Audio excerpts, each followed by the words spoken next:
Welcome back.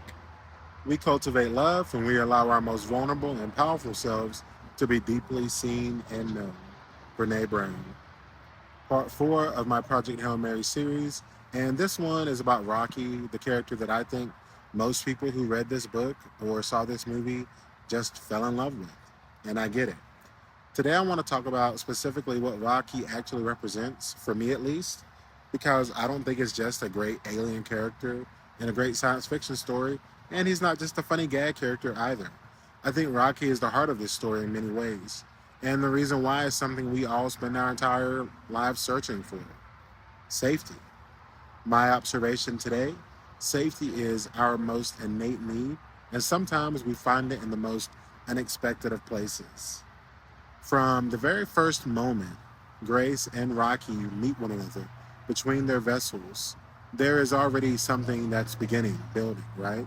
Two beings, different perhaps in every meaningful way, and literally the movie shows you this better. Last video we talked about bravery, right? This is where bravery becomes something else. This is where bravery starts to turn into trust, which is also another pillar of this story working in general.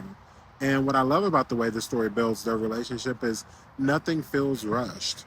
They start with gestures, simple signals back and forth, figuring out puzzles, mathematical problems they solve together through that barrier, then trading technology, sharing information about their worlds. Slowly, painstakingly, the two who had nothing in common begin to really understand each other.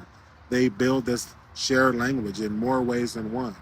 They just don't give up on it. And through that language, they build something even more rare: vulnerability. Rocky also does something I find genuinely beautiful. He learns Grace. He takes the time, he observes him, he studies him, he's curious about Grace and humans in general. And one thing Rocky quickly notices, as he makes fun of several times in the book, is what happens to Grace when he doesn't sleep or doesn't sleep enough. How humans become irrational, vulnerable, diminished in general. Rocky doesn't judge that, he accepts it completely. And then he does something so simple and so profound, it stops me every time. You sleep, I watch. He shares that with Grace. He tells him what it means to Iridians. It's not just some kind little gesture. Sleep for Rocky's species is their most vulnerable state. To say that to someone, you sleep, I watch, is to say, I feel safe with you, even when I'm at my most defenseless. That's really unique. They also share sorrow. Grace asks Rocky what happened to his crew. We figure out later it's radiation. Rocky asks the same thing. Two beings from opposite ends of the universe sitting in grief together. That's what real connection often looks like when it grows between people. Or in this case, between a human and an alien life form, right? And then there's this scene that gets me every single time. I loved it in the book. They delivered it very well in the movie. And I'll be honest, I cried. No shame.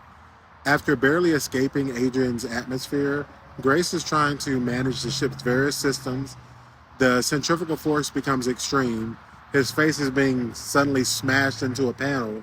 His chair is literally crushing him.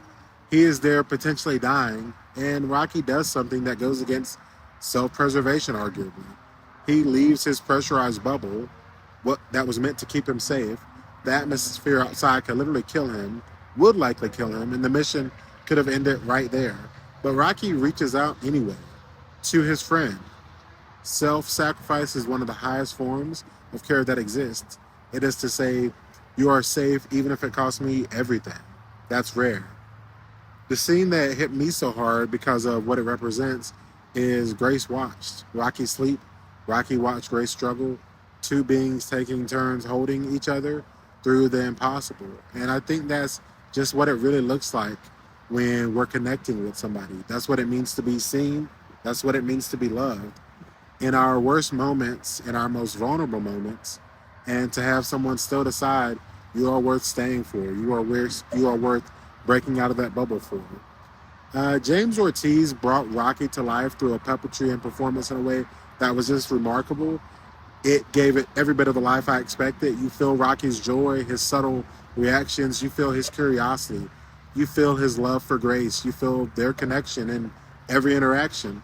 And the score underneath those moments between them really pulled something out of me. I can't speak for everybody, but based off the viewership, this movie really touched a lot of people. I wasn't fully prepared for how hard it hit, but the themes were just amazing. Chef's kiss on that. So, my question for you today is this: have you ever had a rock in your life? Someone who learned you, watched over you when you were vulnerable, who reached out anyway when you really needed them most? And are you being someone's Rocky for the people you love? Because I think that's what Project Hail Mary is really asking us.